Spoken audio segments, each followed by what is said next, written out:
Donc, je suis ravi d'accueillir Amel Charleux, maître de conférence à l'Université de Montpellier. Si, c'est bon. Frédéric Hatz, qui est tout jeune retraité, et aussi notre cher nouveau chairman de l'OSPO Alliance, Pierre Brodraco, donc je pense que vous l'avez tous vu hier, qui est le président du Hub Open Source et qui travaille chez Bluemind, et Laurent Marie de Vortex. Donc bonjour à toutes et à tous, et je vous laisse le micro. Bonjour. Bonjour. Eh bien, bonjour à tous. Merci d'être là pour cette table ronde qui va aborder un sujet qui m'est cher personnellement et que je trouve très intéressant dans l'écosystème open source notamment. Donc, les dynamiques concurrentielles. Alors, effectivement, l'open source, on le sait, voilà, en tout cas, un des principes les plus importants, c'est la collaboration, la coopération. Et on ne parle pas forcément toujours du côté dark side un peu finalement, peut-être, qui existe, je ne sais pas, vous allez me le dire, ou peut-être qui n'existe pas, de l'open source, ou en tout cas des relations entre les différents acteurs.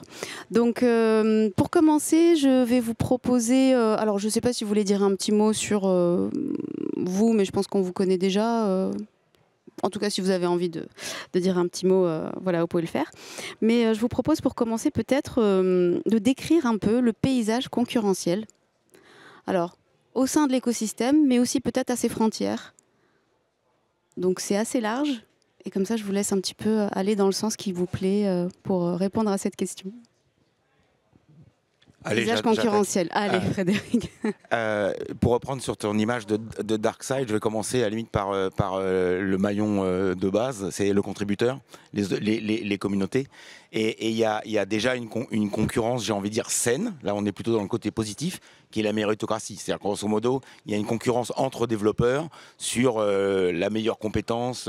Il y a quelque part une reconnaissance de l'expertise des gens. Après, il peut y avoir un dark side qui est une mauvaise reconnaissance ou quelqu'un qui triche sur le sujet. Mais généralement, c'est quand même un côté vertueux de l'écosystème open source avec une compétition positive.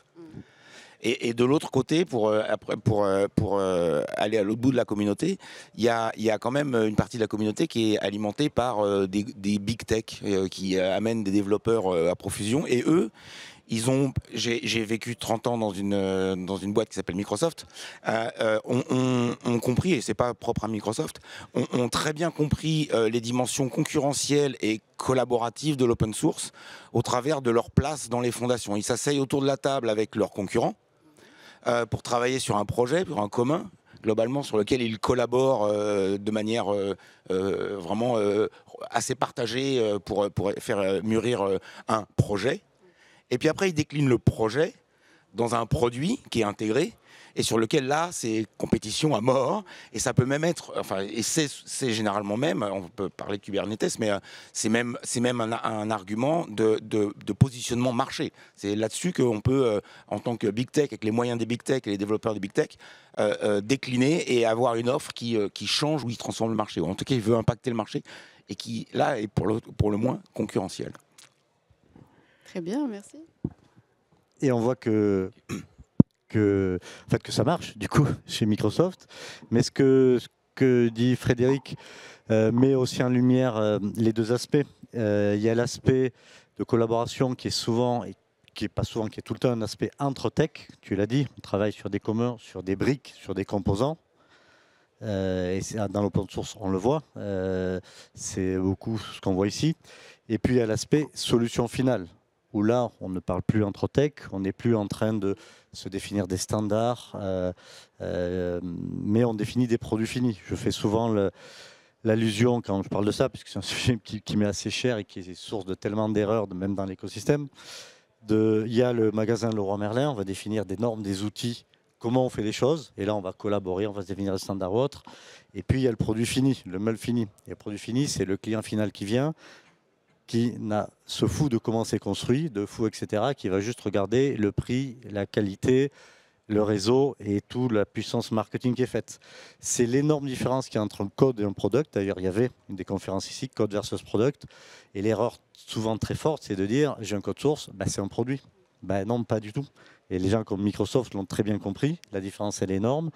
Microsoft va collaborer beaucoup, donc ils disent open source, leurs produits in fine ne sont pas open source, et ce sont ceux qui aujourd'hui on essaie de combattre parce qu'ils sont hégémoniques. Donc, ces deux aspects sont importants, puisque quand on parle de concurrence, ça ne sera pas la même notion lorsqu'on est dans la partie plutôt communautaire, où on construit, on définit les briques, les standards, les protocoles. En fait, on fait des outils génériques que chacun adaptera. De la partie produit, où là, comme Frédéric disait, on a une concurrence féroce, où là, c'est les choix, c'est le produit fini, c'est pas chacun fait ce qu'il veut, tout est défini, et c'est pas du tout le même spectre. Donc, selon où on est, la notion de concurrence sera pas du tout la même. Alors, il y a déjà beaucoup de choses qui ont été dites. C'est le grand avantage de passer en troisième. Je ne vais pas faire de la paraphrase. N'hésite pas à m'indiquer si jamais je pars sur d'autres sujets que tu souhaites traiter après. J'en suis tout à fait capable. Voilà. Donc oui, alors déjà, moi, la concurrence, c'est vrai que quelquefois, c'est un mot qui peut faire un peu peur, mais je pense que dans cette économie de l'open source et même dans l'économie globale, c'est quelque chose d'assez sain au final. On sait pertinemment que lorsque on est dans des positions au final monopolistiques, il n'y a plus d'innovation. Voilà. Donc je dirais que cette concurrence, elle nous permet d'avancer sur l'augmentation fonctionnelle des différents produits. Et effectivement, l'expliquer dans les communautés, on a une concurrence qui, elle, va être... je parle des communautés vraiment open source, donc où il n'y a pas d'acteurs financiers. On va avoir cette notion du meilleur code, au final, qui va remporter le prix. Et donc ça permet de se retrouver avec des logiciels, je trouve, d'une haute capacité et certainement de très bonne qualité. Pour l'aspect communautaire, parce que moi, avec l'OSPO Alliance, c'est un monde que je découvre avec une communauté qu'on essaye de créer et d'engager. J'ai envie de dire, le paysage concurrentiel, c'est un paysage de temps. C'est comment on arrive à engager l'intérêt et le temps des contributeurs. Et j'ai envie de dire là, le concurrent, c'est Netflix au sens chaîne en demande. Hein. C'est grosso modo, c'est le temps qu'on arrive et l'intérêt qu'on arrive à capturer auprès des communautés. Parce que ça, c'est un vrai enjeu. C'est quelque part mobiliser une communauté. Il y a pas la communauté, elle se crée pas par magie. Il y a l'intérêt du projet, mais il y a aussi comment on arrive à générer suffisamment d'intérêt pour globalement capturer du temps, enfin capturer de la valeur et du temps des gens. Et là, la concurrence, elle est le reste du monde. C'est-à-dire qu'en fait, c'est difficile, enfin ça devient de plus en plus difficile pour moi, je trouve, de mobiliser et de prendre un espace-temps pour une contribution. Or, c'est une valeur forte de l'open source.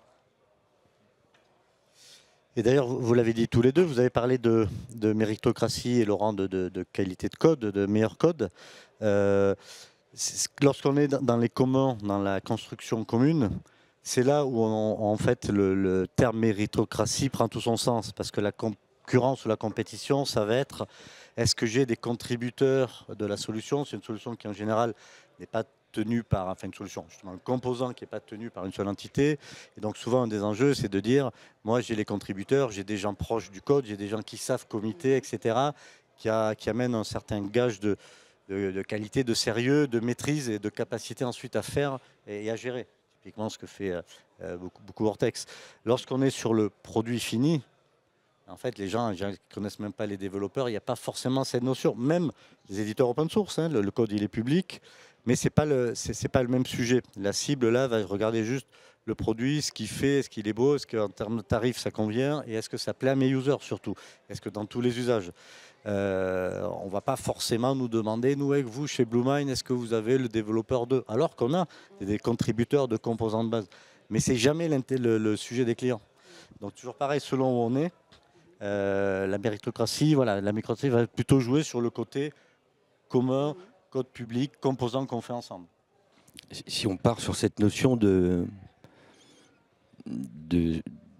communauté ou de logiciel qui appartient entre guillemets à une société. Hein. Donc, moi j'aime bien ce distinguo que j'ai entendu il y a quelque temps, l'open source communautaire et l'open source commercial. Ça me permet de bien distinguer les choses. Mais effectivement, les objectifs vont être complètement différents. C'est-à-dire que souvent, l'open source est né de la technique et l'objet d'une communauté, c'est plutôt la technique pour la technique au final. On a assez peu de produits finis. Alors il y en a quelques-uns, on voit Dolibar ou des choses de ce type qui s'adressent vraiment à un usage métier, mais initialement ça a vraiment été créé pour la technique. Et et dans des sociétés comme par exemple BlueMind, là en fait c'est pas la technique pour la technique, c'est que veut l'utilisateur, de quoi a besoin l'utilisateur. Et là il faut qu'en fait ces différentes personnes se déploient des ingéniosités, pardon, mais il faut aussi rajouter des métiers qu'on n'avait pas avant, hein. Le design, l'UX, etc. Et voilà, donc l'objectif étant différent, en fait, la façon de faire est différente. Donc finalement, il y a plusieurs environnements concurrentiels, si je comprends bien. Il y a plusieurs paysages concurrentiels qui se superposent. Alors vous, en tant que notamment entreprise qui évoluez dans ces environnements qui parfois, j'imagine, s'ajoutent. Donc vous êtes amené à jouer avec plusieurs niveaux de concurrence.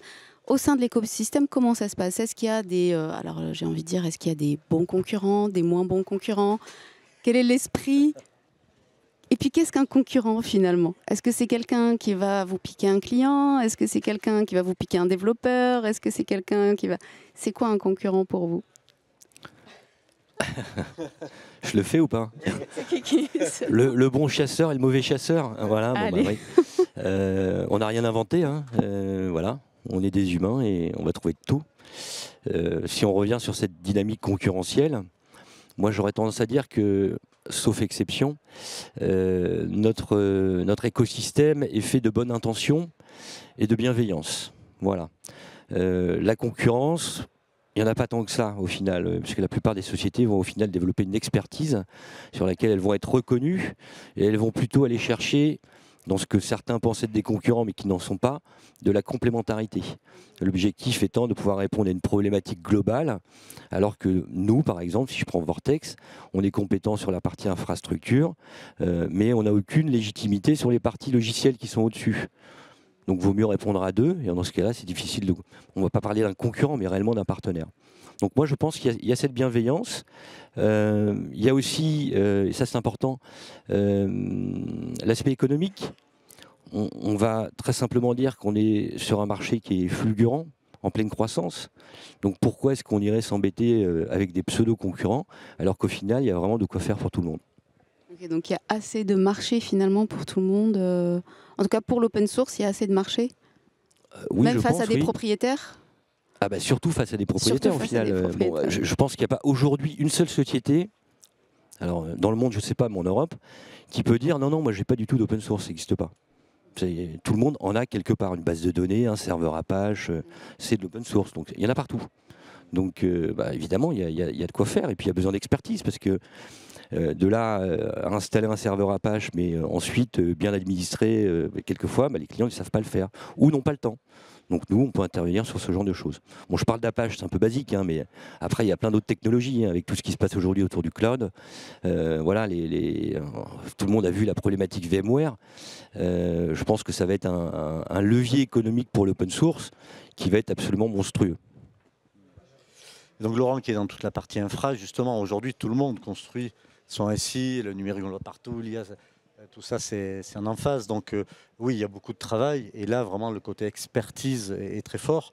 De l'autre bout du spectre, nous, on est plutôt du côté de ce que décrivait Frédéric, la concurrence féroce, où c'est le produit. Et nous, la concurrence produit aujourd'hui sur le marché du collaboratif de la messagerie, en fait, c'est Microsoft. Parce que pour 7 utilisateurs sur 10, la messagerie, ça s'appelle Outlook. On parle d'autre chose, ils ne savent pas. Donc si... Gmail, mais en entreprise, c'est beaucoup moins fort. Pour beaucoup, c'est vraiment un Outlook. Et donc, si on ne répond pas à cette problématique, la première, en fait, on parle au client technique ou etc., mais on le parle d'un langage que lui ne comprend pas. Le client, il veut qu'on lui parle son langage, son besoin. Et souvent, l'erreur qui est faite, c'est de parler un peu technique ou de parler approche, alors que le client, il se fout un peu de tout ça. Moi, je cherche une solution, une réponse à ma solution. Et donc, voilà, moi, de mon côté du spectre, on est plutôt dans la côté concurrence féroce produit, avec tous les aspects marketing, écosystème, interface avec tout le reste. Il faut s'interfacer avec plein de trucs. Il faut maintenir dans le temps, il faut gérer. Voilà, et ça, c'est toute une notion produit qui est assez différente de la concurrence que pourrait avoir Laurent, qui lui est la grande expertise sur des sujets d'infra, où effectivement, là, il y a beaucoup de besoins, de demandes, et mieux on est, mieux on arrive, quoi. Et c'est là que dans mes propos provocateurs, ou en tout cas dans les réflexions où je me dis, c'est OK, dans les composants techniques, dans l'échange un peu geek qu'on vient d'avoir sur les mots-clés que vous avez utilisés au premier plan. L'open source, il n'y a pas de débat. À la limite, c'est fait, c'est done, c'est omniprésent, etc. Par contre, dans la valeur, et tu dis finalement côté utilisateur, que je m'en fous de l'open source. Enfin, moi, je veux une solution finale, etc. Et là, mon propos provocateur, c'est dans la dynamique, l'open source a un peu raté ce virage valeur. En tout cas, il y a un gap qu'il faut qu'on corrige dans le pont entre les commodités ou les composants techniques, les geeks, enfin la partie technologique. L'open source pour IT, on en parlait dans une table ronde précédente. Ça, il n'y a pas de débat.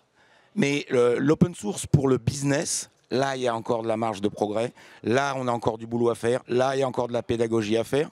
Et c'est comme ça que des solutions alternatives. Alors après, il y a des facteurs aidants. Tu vas y revenir sur... voilà, il y a des argumentaires dans la dynamique actuelle qui font que l'open source redevient peut-être avec des vecteurs compétitifs, justement. Enfin, je pense à la résilience, à la souveraineté. Enfin. Souveraineté. Mais typiquement, si on avait réussi aujourd'hui sur le côté utilisateur, en fait, tout le monde utiliserait LibreOffice, c'est gratuit. Tout le monde aurait Linux sur son poste client. Aujourd'hui, vous avez une entreprise, à part chez des techs ou certains cas, le standard, c'est encore Windows avec Office, avec Outlook. Pourquoi? Parce qu'on a essayé de parler à ces gens-là avec nos arguments qui viennent de l'infra, tech, etc. Or, ils s'en foutent. Et si on ne répond pas à leurs besoins, je veux que ça marche avec mon Outlook, je veux que ça marche avec ceci. J'ai 200 millions de documents Word, c'est bien LibreOffice. Maintenant, qu'est-ce que je fais de ma base, etc. Nous, c'est notre quotidien, ça. Les demandes des clients, il y en a toujours 100 par projet, c'est que des demandes fonctionnelles. Avec, c'est pas les méga innovations, il faut que ça marche, il faut que ce soit compatible avec, il faut que je puisse travailler, il faut que les gens avec qui j'échange, ils comprennent, etc.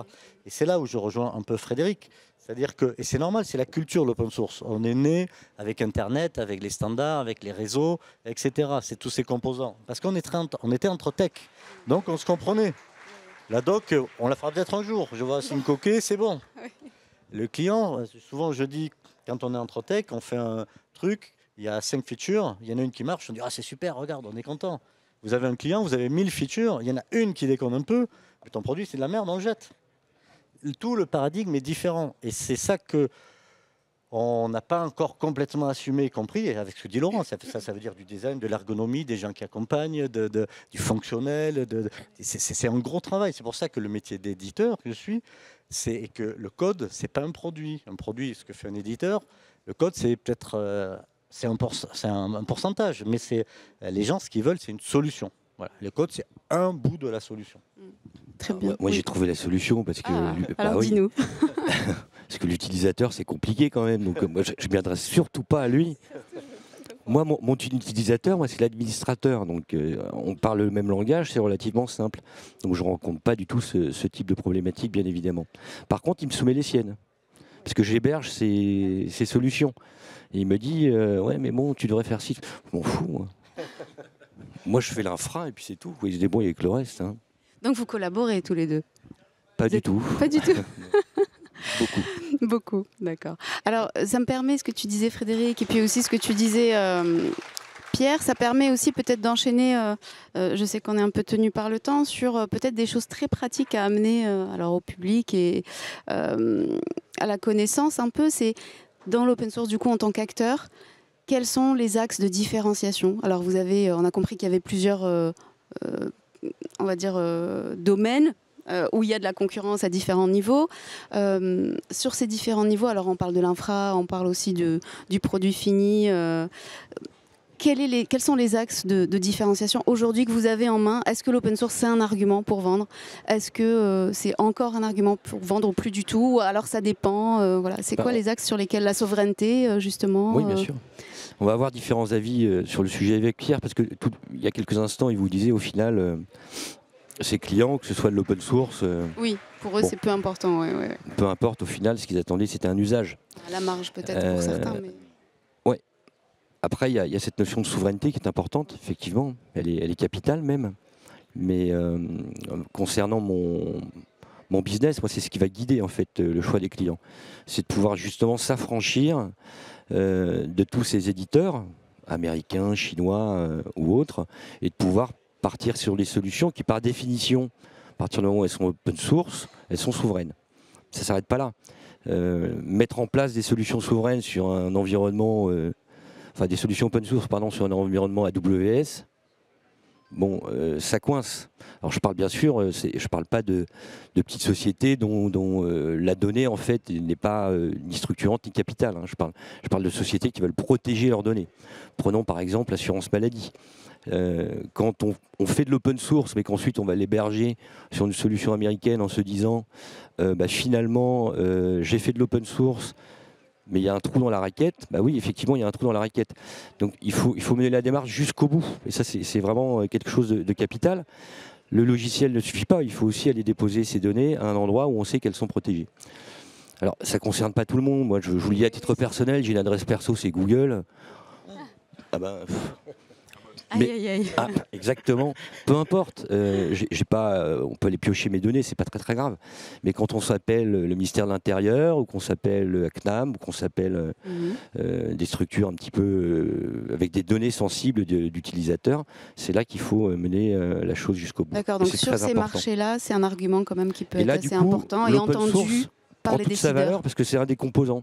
Pour faire de la souveraineté, c'est pas seulement j'ai des solutions open source. J'ai aussi quelque chose autour qui est open source et sur lequel je maîtrise en fait mon environnement. Donc ça peut être un poids par rapport à ceux qui font du propriétaire sur le marché. Tu t'arrives à gagner des marchés comme ça? Ah ben je les gagne comme ça. Tu les gagnes comme en fait, oui, c'est le principe. C'est que aujourd'hui, il y a une forte volonté. Et face à un concurrent qui fait de l'open source comme toi, qui propose la même chose. Alors voilà, là on rentre dans des dynamiques concurrentielles qui au final n'existent pas trop, puisque je vous l'ai dit tout à l'heure, on essaie d'être complémentaires en fait. C'est pas la peine d'aller se marcher sur les pieds. On a chacun notre expertise. Donc une spécialisation très forte. Oui. Alors pour ceux pour qui ça fonctionne bien. Oui. Là je peux rentrer dans un autre sujet. Hein, c'est que là encore on n'a rien inventé. Si on prend le secteur automobile par exemple, on a Dacia qui fait du low cost. On a Mercedes qui fait des voitures un peu luxueuses, et puis après on a Bentley, Rolls-Royce. Bon, on va trouver la même chose dans notre secteur, c'est-à-dire qu'on a des structures qui vont faire du généraliste à bas coût, voilà. Donc qui dit généraliste à bas coût, ça veut dire que les collaborateurs ne sont pas forcément extrêmement bien payés, c'est ce qui permet de faire des bas coûts, il n'y a pas de secret. Hein. Et ensuite on va monter en gamme avec des structures qui vont être beaucoup plus chères, mais avec une expertise beaucoup plus forte. C'est un peu comme si je comparais avec du LVMH. On sait que ça fonctionne le luxe, voilà. Donc il faut savoir dans quel domaine on veut se diriger. Est-ce qu'on veut faire des gros volumes, mais avec des marges faibles, voilà, ou est-ce qu'on veut faire plutôt de la haute couture avec des marges plus fortes, mais moins de projets. Donc finalement, sur un même marché, tu as effectivement des concurrents, mais voilà, qui proposent des choses différentes et il y a assez de variété et d'espace pour finalement satisfaire. Oui, je pense. Je pense. Okay. Et Laurent l'a très bien dit, en fait, même au niveau du salon, on se posait la question dans l'organisation.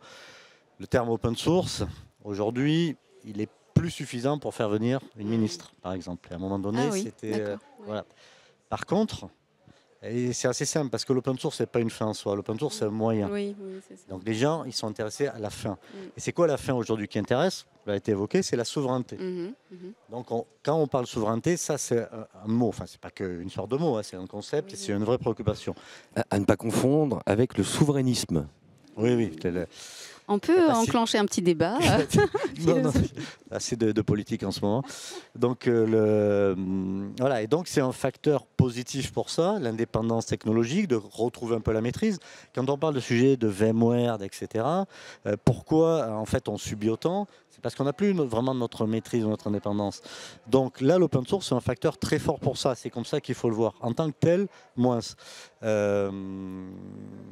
Et côté éditeur, produit, puisque pour un éditeur justement, comme toi, c'est vrai que la concurrence, voilà, on n'est plus sur du frontal. Ça commence à jouer. Souvent, en fait, voilà, si on ne se ment pas, les clients disent je suis souverain. À la fin, regarde le prix. Si on n'est pas très moins cher que Microsoft, ils prennent Microsoft. Donc en gros, l'argument, c'est juste, voilà, si j'arrive à baisser. Maintenant, on commence à avoir des cas de gros industriels ou dans l'administration pour qui c'est un argument qui a dépassé l'argument de canapé. Ça fait bien de le dire, mais en fait, j'en tiens pas compte. Là, ça devient un vrai sujet. Et c'est là où après, il ne faut pas se tromper aussi côté éditeur par rapport à l'open source. Un éditeur open source, ça ne veut pas dire son code source est là, chacun le prend et devient éditeur. Ceux qui font ça, c'est l'erreur absolue, ça n'a jamais marché. Voilà, on a des cas à peu près partout. Si tu nous racontais ces cas. Non, mais il y en a trop, il y a 20 ans d'historique. Par contre, ce qu'apporte un éditeur open source, c'est justement la réponse au client à une solution, pas un code source, mais avec un gage que si l'éditeur décompte trop, et vous l'avez dit tout à l'heure, c'est-à-dire s'il devient hégémonique ou monopolistique, là, il y a une capacité à ce que le marché ou X clients, etc., se disent là, ça ne va pas, on va faire quelque chose, on va faire un fork, voilà, typiquement. Mais il ne faut pas se dire c'est open source, donc je fais ce que je veux, je paye comme je veux, je prends que ce bout-là, ou etc. Ça ne marche pas, ce n'est pas compatible avec l'idée de produit fini, etc. Et en même temps, moi je jouais le monsieur plus là-dessus, mais globalement, autant je pense autour de la table et dans la salle, probablement on a un certain nombre de personnes qui ont cette perception de l'avantage concurrentiel qu'apporte l'open source, celle que vous l'avez super bien résumée. Autant, à chaque fois je challenge là-dessus, je pense qu'il y a beaucoup de board level, PDG, etc., pour qui l'IA c'est un avantage concurrentiel pour eux. Donc dans le rapport annuel, il faut que j'ai une ligne IA. Faut que j'ai du cloud, avantage concurrentiel. Autant on a raté un petit peu une marche en termes de... Et j'ai une approche ouverte, / open source. C'est ce qu'on essaye de porter au niveau de l'OSPO Alliance. C'est comment on peut aider les gens dans les organisations qui comprennent ce qu'on vient de se dire, à porter l'agenda plus haut, à monter la valeur de l'open source, pas uniquement au niveau de l'IT, mais encore une fois, je dis l'IT pour le business, de façon à dire... Bah oui, moi, mon PDG, il entend souveraineté, enfin, il entend, ou il comprend vaguement, enfin, ou en tout cas, il sait que c'est un sujet probablement qu'il a adressé, mais il ne fait pas le lien avec la valeur que l'open source ou une approche ouverte open source complète, pas uniquement je prends des composants techniques à mon IT, peut lui apporter de ce point de vue-là. Et là, on a un vrai gap, on a une vraie responsabilité collective de monter l'agenda, de porter plus loin cet agenda-là, de manière à expliquer, de manière à comprendre et de manière à tirer un lien. C'est pourquoi on a raté il y a, je pense, 4, 5 ans, 10 ans, le fait que l'open source pouvait peut-être être dans un rapport annuel, mais maintenant, c'est plus le cas. Maintenant, il y a IA et cloud. Or, c'est pas incompatible. Mais on a une passerelle à garder, un fil à garder là. Oui, tout à fait. Mais après, il faut... Et peut-être que le contexte politique aura du bon côté open source, enfin économique plutôt que politique, parce que je discutais avec une des sociétés là, du salon, alternative à VMware, et qui fait une bonne part de son business aux États-Unis. Donc je me demandais, mais c'est quoi les cycles de vente, la réaction par rapport au sujet VMware, Broadcom, comment ça se passe? Et comment tu compares entre comment ça c'est géré aux États-Unis et en France? Ben, il me dit, c'est simple, aux États-Unis, quand il y a eu l'annonce, ils ont fait le deuil un mois, ils sont passés à l'action. Donc cycle de vente, etc., 2-3 mois, voilà, une démo, etc. En France, il y a des cris, voilà, FCGRIF va faire des rapports, on va faire des procès, etc. Et 2 ans après, bah, pas grand monde a bougé. Voilà. Et donc il y a aussi, à un moment donné, un passage, mais c'est global, de arriver à passer à l'action, de passer de l'incantation à... Ben maintenant, oui, à l'action. Et des fois, passer à l'open source, des fois, ça va y avoir un coût, il va y avoir un peu de difficulté. Il va falloir accepter de se dire, parce que souvent, ce qu'on rencontre quand même sur le terrain, c'est oui, je veux bien passer à l'open source. Par contre, je veux aucune différence. Je veux la même interface, je veux tout pareil. Donc, en gros, je veux tout pareil que l'autre. On doit faire pareil que l'autre, cette interface, etc. Et donc, j'accepte rien. Ben, ouais, mais ça, c'est même plus dur que pour l'éditeur original, ce qu'on nous demande. Et donc, c'est pas réaliste. Donc, si on n'est pas prêt à faire un minimum, un peu d'effort, de pénibilité, etc., ben, c'est compliqué. Voilà. Et donc, ça, c'est un sujet où il faut arriver à passer à l'action. Et j'espère que le contexte économique va entraîner un peu ça. C'est pour le contexte économique que ça me fait un peu peur, mais bon, malheureusement, et ça fera dur, mais effectivement, l'open source a toujours profité des crises, puisque dès qu'une grande structure s'aperçoit qu'elle va rencontrer des temps difficiles, elle va essayer de réduire la facture à peu près à tous les niveaux, et notamment sur le SI. Et c'est là, en fait, qu'il va y avoir des réflexions de bascule de certains services, on a eu le cas avec Oracle, hein, de certains services vers... donc propriétaire à cet instant-là, mais vers quelque chose d'open source. Donc c'est assez malheureux à dire, mais voilà. Bon, généralement ça nous profite un petit peu. Après, je me permets juste de rebondir sur quelque chose, parce que tu parlais de cette histoire de VMware et de Broadcom. Il y a quand même des initiatives françaises dans les grandes entreprises. Alors, il y en a une que je ne citerai pas, mais l'autre je peux parce qu'elle est présente ici, c'est Orange. Qui investit, par notre intermédiaire d'ailleurs, assez massivement sur la recherche de nouvelles technos, donc sur la mise en place de POC, pour justement réfléchir à comment remplacer VMware. Et ça sont des choses importantes. Donc là, je parle d'Orange. Il y a quelques assurances avec lesquelles on travaille également qui sont en train de se lancer sur le sujet, ainsi que des banques. Donc du coup, il y a des initiatives, elles sont privées. Ah non, mais il y en a, puis je pense qu'il y a des gens ici qui sont bien placés Et je trouve ça très sain. Pour savoir. Mais Je trouve ça très simple parce que ce n'était pas le cas avant. C'était que eux, la phase de POC, de réflexion, etc., c'est 2 mois. Plus Au bout de rapide, 2 mois, ouais. il y a la commande, et ils disaient pour 1000 systèmes, etc. Donc c'était, voilà, le cycle était rapide. Était Oui, beaucoup plus bon, rapide. on est en France, quoi. Oui, non, mais Bah ouais, c'était non, mais ce qu'on c'était peut, juste hein. une anecdote, parce que c'est une Ouais, discussion ouais. tout à l'heure. Et du coup, comment aux États-Unis vous régissez, alors qu'en plus VMware c'est américain, voilà. Il y a quand même un côté de passage à l'action beaucoup plus rapide. Moi, j'ai 2 cas concrets. Moi, je parle de Oui, gros on a industriels le temps quand même. encore un Donc, peu. ça Ah oui, va oui. être une révolution, ça va coûter des millions au final. Hein. Ah oui, mais Mais il y a pareil. cette réflexion. C'est pareil. Il y a cette c'est un réflexion. million. Moi, j'ai 2 cas concrets pour illustrer mon domaine. Mais je faisais une conférence tout à l'heure sur retour d'expérience de la ville de la Courneuve. Ville de la Courneuve, Covid. Les élus, boum, on en profite, on va sur 365. Teams, c'est rapide, c'est gratuit, bim. Voilà. Ils vont sur 365. Les problématiques budgétaires, etc., font que ça devient tellement élevé qu'en fait, on est obligé d'arrêter des projets de la collectivité, ou ça prend une part tellement importante dans le budget de la DSI qu'on ne peut pas faire pas mal de choses. Et du coup, ils ont remigré sur BlueMine. Donc, impact budgétaire, etc., avec satisfaction. Ce n'est pas facile de sortir 365. Ça, c'est un cas. Je vous donne un autre cas qui illustre la réalité aussi du terrain dans les côtés solutions. Une ville autour de Paris qui est sur BlueMine très bien depuis très longtemps, content. Nouveau maire. Maire dans une liste avec un pamphlet contre les GAFAM, nanana, local, etc., etc. Première action du maire, je vire BlueMine, je passe sur Microsoft avec un budget x3 ou x4. Oh, affichage politique contre les GAFAM, local, etc. Et ça, c'est la réalité du terrain. Voilà. Et pourquoi ? Parce que je demandais, là, caprice du maire, couloir, caprice du maire, je veux mon Outlook. Voilà, c'est tout. Mais ça, on l'a connu plusieurs fois. Parce que ça marche mieux avec mon iPhone.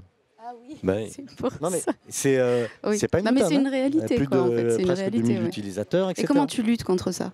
Ça, on l'a appris après. Donc, moi, je vais écrire Ouais. au maire encore, etc. D'accord, oui. Mais après, il ne faut pas dévoiler aussi toutes les infos qu'on peut bon, avoir. d'accord, oui, oui, Le pourquoi, etc. Mhm. Mais la réalité du terrain, c'est ça.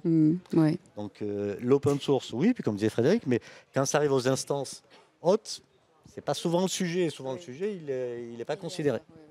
Alors j'ai une dernière question et après on passera peut-être aux questions de la salle sur le côté ressources humaines et finalement captation en quelque sorte ou attraction de la ressource humaine. Comment l'open source joue, parce qu'il y a des tensions potentiellement sur d'avoir les meilleurs cerveaux, d'avoir les meilleurs ingénieurs.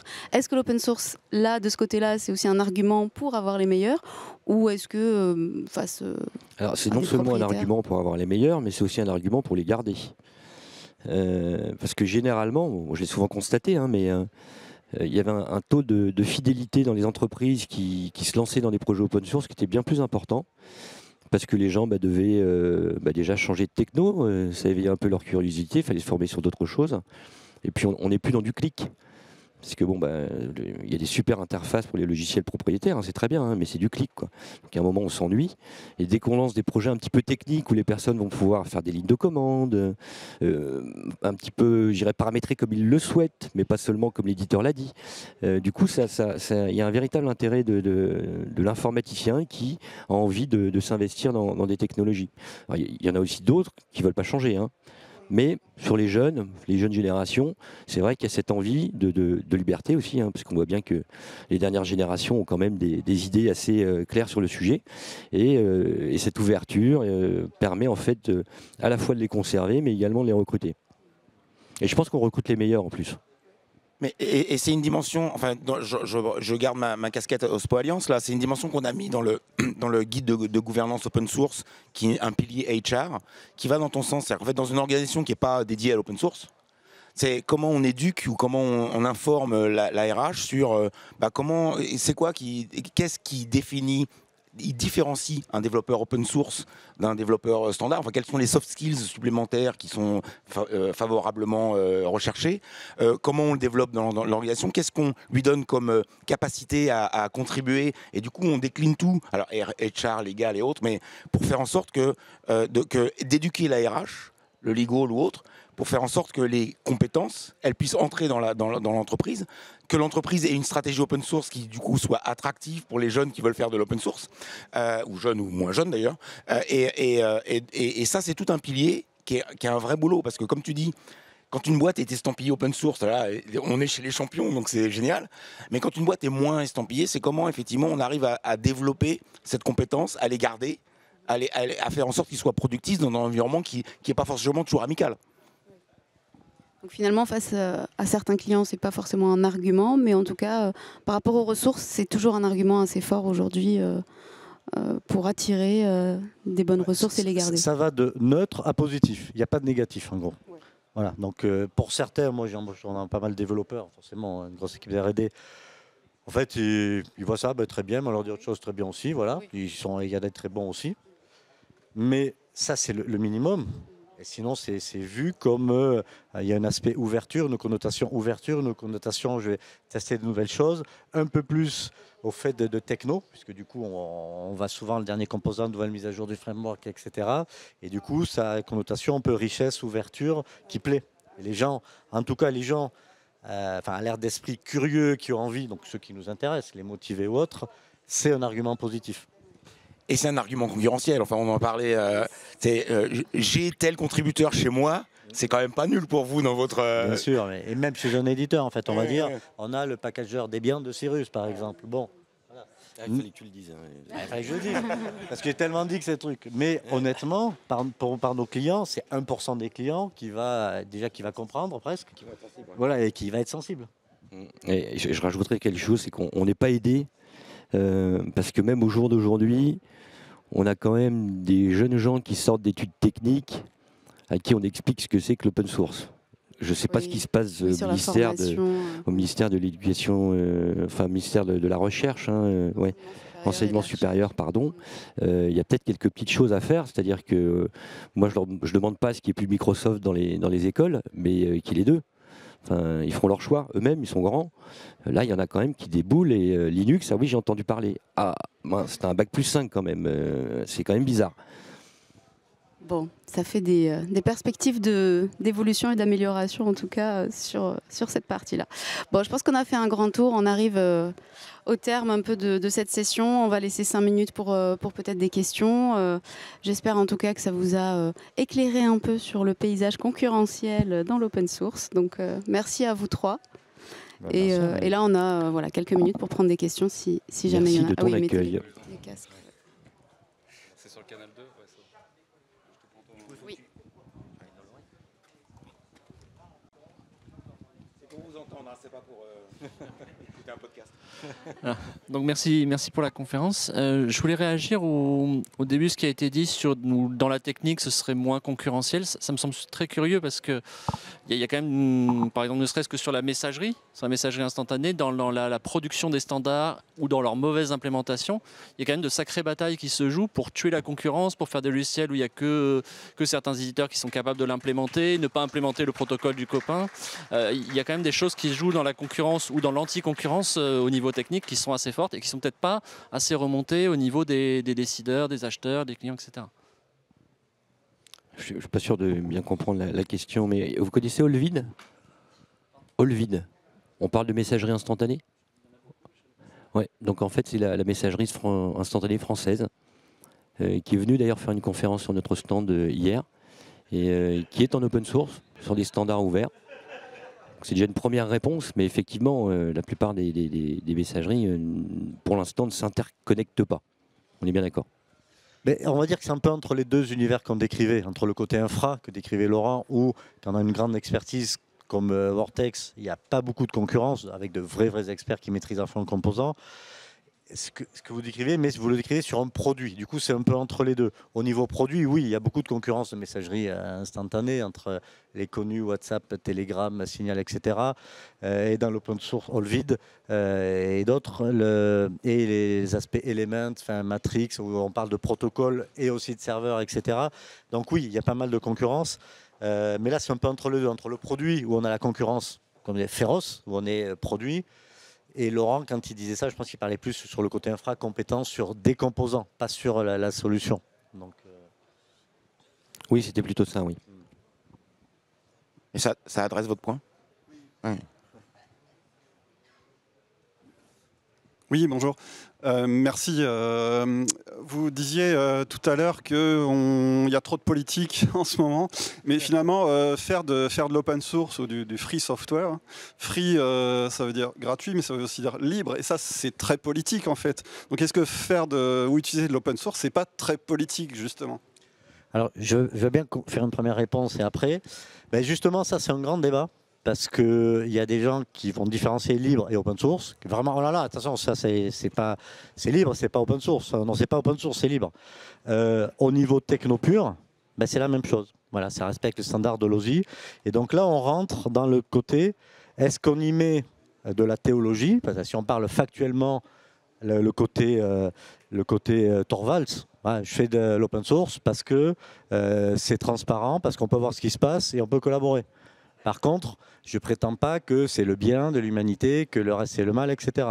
Ou Stallman, alors oui, alors là, vraiment, le libre, ça n'a rien à voir avec l'open source. D'ailleurs, ces propriétaires, il ne faut surtout pas utiliser, c'est le mal. Mais ça, ce n'est pas très compatible avec l'industrie. L'important, en tout cas, pour les éditeurs, c'est le côté transparent. Vous voulez voir ce qui se passe, RGPD, souveraineté. Vous voulez réutiliser, c'est comme la science. Voilà. Mais on n'y met pas une politique pour dire le reste c'est pas bien, c'est une façon de faire et tout ça. Donc oui, il y a ce débat, mais en tout cas en général côté éditeur ou industriel, on est plus sur le côté transparence. Voilà, on n'est pas sur le côté politique. Après, en tant que membre impliqué dans les écosystèmes, il y a des valeurs, des choses qu'on défend, mais sur le côté business, non, on ne mélange pas ces aspects. Après, juste pour ajouter, mais c'est un peu la dimension à faire au sein des organisations. C'est-à-dire qu'à un moment donné, l'open source ou le logiciel libre, il y a des valeurs, il y a un socle commun un petit peu en termes de... Et ça, ces socles communs, il va résonner dans les organisations. Il y a certaines organisations qui vont aller même jusqu'au positionnement politique. Et on est dans un monde associatif, donc ça va jusqu'au bout des choses. Sinon, c'est comment on peut effectivement porter ces valeurs et les faire transparaître. Et c'est moi ce que j'appelle la stratégie open source ou l'open source dans la stratégie d'une entreprise. C'est comment on peut véhiculer ces valeurs-là et en quoi elles reflètent avec la stratégie de l'organisation, je dis entreprise, mais l'organisation dans laquelle on est. Je me permets de rebondir sur l'utilisation du terme logiciel libre. Moi, c'est un terme que j'utilise j'utilisais depuis 24 ans. Je l'utilise plus parce que déjà, ça ne se traduit pas en anglais. Et on ne comprend pas. C'est pour ça que je fais ce distinguo en disant open source communautaire et open source commercial. C'est-à-dire que d'un côté, il y a une société et de l'autre, il n'y en a pas. Parce que parler de logiciel libre à un anglais, en fait, il ne comprend pas ce qu'on dit. Donc voilà. Je suis là. Moi, je m'attendais à ce que vous abordiez aussi la problématique que moi j'appelle les flibustiers, c'est-à-dire quelqu'un qui vient sur mon marché et avec mon produit ou avec le produit que je propose, qui va jamais contribuer et du coup qui n'a pas tous les coûts de R&D, etc. afférents au fait que moi je suis investi et qui vient clairement me piquer mes potentiels clients en proposant des prix que moi je peux pas proposer parce que comme il n'a pas de R&D, du coup il peut être moins cher et du coup dire mais c'est le même produit, c'est Bluemind, c'est bon, c'est Bluemind et donc récolter là où c'est toi qui as semé quoi. Alors tout à fait. Sur la Terre, ça s'appelle les mauvais chasseurs. Les mauvais chasseurs. Non mais ça c'est une problématique qui existe vraiment. Mais c'est pour ça que chez Bluemind, ça n'existe pas, parce qu'on a un modèle éditeur avec une solution qui n'est pas le code source, qui va plus loin, avec un coût à l'utilisateur d'abonnement. Mais on a eu ce cas-là, souvent, moi, on a souvent consulté en tant que président du Hub Open Source ou du CNLL, de société, exactement ça. Ouais, on a un modèle free, c'est super, enfin voilà, très bien. Et puis, on a perdu tel appel d'offres, c'est telle société de service qui a gagné, qui connaît ni dev ni dada notre produit, en massacrant les coûts, qui va faire une presta catastrophique et qui va en plus nuire à l'image. C'est vrai, c'est le modèle que tu as choisi. Le modèle que tu as choisi, il n'est pas juste valable quand toi tu gagnes. Ou alors, dans ce cas, tu mets quelque chose pour que tu gagnes, tu mets ça. Et ça, c'est un vrai problème où justement, c'est encore une fois la différence entre projet et produit. Ce qu'achète un client, c'est une solution. Ça pas, voilà. Si vous êtes dans cette optique, tout est libre, chacun fait ce qu'il veut, c'est ce qui peut arriver. Le modèle le permet. Alors après, souvent les gens vous disent ah oui, mais c'est les marchés publics qui devraient s'assurer qu'une part du truc revient vraiment celui qui a fait le produit. Mais ça, c'est une problématique qui ne peut pas exister, qui est d'une complexité folle. Comment on détermine qui a fait vraiment le produit? Quelle part? Quand? Etc. Et donc ça, c'est une façon un peu de se défausser pour dire ben non, je ne veux pas assumer que dans ma solution, j'arrive à avoir un coût, un levier de coût, tout en restant open source, être transparent, etc. Mais qui fait que j'arrive, moi, à en vivre, du coup, à le développer. Ça, on fait des ateliers sur les modèles économiques d'éditeurs, de passage de projet à éditeur, etc. Cette problématique revient souvent au début. Et ensuite, les gens, ils évoluent. Et il y a même des sociétés ici qui ont vécu ça et qui sont prêtes à raconter. Et du coup, comment ils évoluent. Mais c'est la problématique d'attendre d'une solution open source, d'un produit fini, les mêmes choses qu'un commun. Ben non, ce n'est pas les mêmes caractéristiques, pas du tout. Et ça amène à des choses comme ça. Donc une fois que c'est arrivé une fois, deux fois, même des sociétés qui ont ça, mais en fait, elles ont du mal à survivre. Mais après, c'est là où les modèles changent un peu ou autre. Or, l'enjeu, c'est d'arriver à rester open source, transparence, mais il faut le leurre de dire, comme c'est un produit open source, tout le monde pourra faire ce qu'il veut, payer que ce qu'il veut, etc. Maintenant, moi, quand je vais acheter une voiture chez Renault, je ne dis pas je veux, mais pas la portière parce que ça sera la mienne, pas ceci, cela. Et après, bénéficier quand même de votre garage, de votre garantie, de votre service après-vente, etc. Ben non, ce n'est pas possible. Le produit, c'est un package où tout est défini. Moi, j'ai une réponse un peu différente parce que mon positionnement n'est évidemment pas le même, puisque je contribue et j'édite donc je reviens sur ma définition, de l'open source communautaire. Donc je n'ai au final aucun moyen de captation. Ce que je peux dire par rapport à ça, ce que l'on constate, c'est que les clients qui vont aller signer avec une société qui travaille pour moins cher que nous, il y a une petite règle de 6. Généralement, on attend 6 mois pour qu'ils nous rappellent en nous disant « Bon, c'était moins cher, ça ne marche pas, est-ce que vous pouvez faire quelque chose ?» Voilà ce qui se passe en général. Alors, mais c'est logique, hein. C'est que moi, c'est plus cher parce que j'ai des experts. L'autre société, c'est moins cher, mais ce ne sont pas des experts. Donc, ils vont systématiquement tomber dans des situations qu'ils ne vont pas réussir à résoudre. Et au final, ça ne fonctionnera pas, tout simplement. Je pense qu'il y a un autre aspect aussi que je suis certain que vous avez pensé, c'est que les compétiteurs qui piquent votre code, ils ne vont pas profiter dans le sens que de votre roadmap. Parce que donc, s'ils ont piqué votre code et ils ne sont pas impliqués dans le projet, donc ils profitent gratos, on va dire. Donc, ça veut dire qu'ils sont subservients à vous pour les décisions que vous faites pour votre projet et vos intérêts commerciaux. Donc, oui, très bien, ils pourraient, pour un moment donné, gagner un client. Mais dans les durées un peu plus longues, ils vont être perdants parce qu'ils vont être soumis systématiquement à tous les changements que vous faites. Donc, je pense que ça pourrait gagner pour un court terme, mais pas dans un durée un peu plus long. C'est exactement ça, parce qu'à partir du moment où un client nous aide à financer un logiciel, je ne vais pas dire qu'il a un droit de regard sur la roadmap, mais presque. Il y participe. Donc s'il est parti avec une autre société, toutes ces attentes ne seront jamais comblées. À moins que ça arrive par hasard, mais sinon elles ne seront pas comblées. Mais Christian, tu parlais piqué. Dans ce cas, le terme n'est pas adapté, parce que c'est permis. Non mais c'est là où il y a... c'est le principe de la licence, mais c'est là où c'est différent en infra. Vous voulez mettre un composant infra, vous ne prenez pas le bon, la bonne société, ça ne marche pas. Vous allez du coup chercher l'expert. Ah oui, ils sont plus chers, mais eux, ils savent faire. Un produit, c'est pas pareil. Quelqu'un qui prend des Bluemind n'importe quoi, qui fait n'importe quoi, le client ne se dit pas c'est parce que je me suis trompé d'intégrateur. Il va se dire le produit, il est nul, je le jette. C'est pas la même chose, encore une fois. Et je suis complètement d'accord qu'il y a une distinction entre produit et projet. On ne devrait pas avoir Une fusion entre les deux. Et après, je voulais faire réagir Pierre là-dessus, enfin tous les deux, mais notamment Pierre sur le sujet. C'est après, dans les grosses plaques tectoniques de concurrence, il y a aussi tout le mouvement qu'on voit dans les changements de licence, etc. Parce qu'à un moment donné, quand on est le projet est trop proche du core business, etc., il y a ce qui se produit depuis 2-3 ans, là, où des acteurs changent de licence pour justement changer la concurrence. Alors ça fait presque une conférence à part entière. Mais il y a des cas où, moi, sur le fond, je trouverais légitime. Quand on parle du cas élastique Amazon, le problème, c'est que si on est sur une concurrence où les acteurs sont à peu près équilibrés, ça ne doit pas arriver. Ce cas, il arrive parce que derrière, il y a un Amazon, puissance infinie, qui peut prendre le logiciel de n'importe qui, dire je recode la partie truc et je le fais. Et ce cas-là, en fait, Amazon ne contribuait pas, prenez le guide d'Elastic, je connais bien le sujet, je connais bien chez Elastic, tu fais n'importe quoi, etc. Donc Elastic a réagi. Après, société sur le côté à bourse, mais financière, avec oulala, ça touche les finances, donc je réagis. La communauté n'a pas apprécié et ça s'entend. Maintenant, sur le fond, Elastic s'est protégé contre un ogre qui n'est pas une règle normale du marché, quelqu'un qui a une puissance infinie. Voilà. Tous les autres gens qui utilisaient Elastic, en fait, ils n'ont pas été embêtés. Pour eux, c'était la même chose, open source. Hein.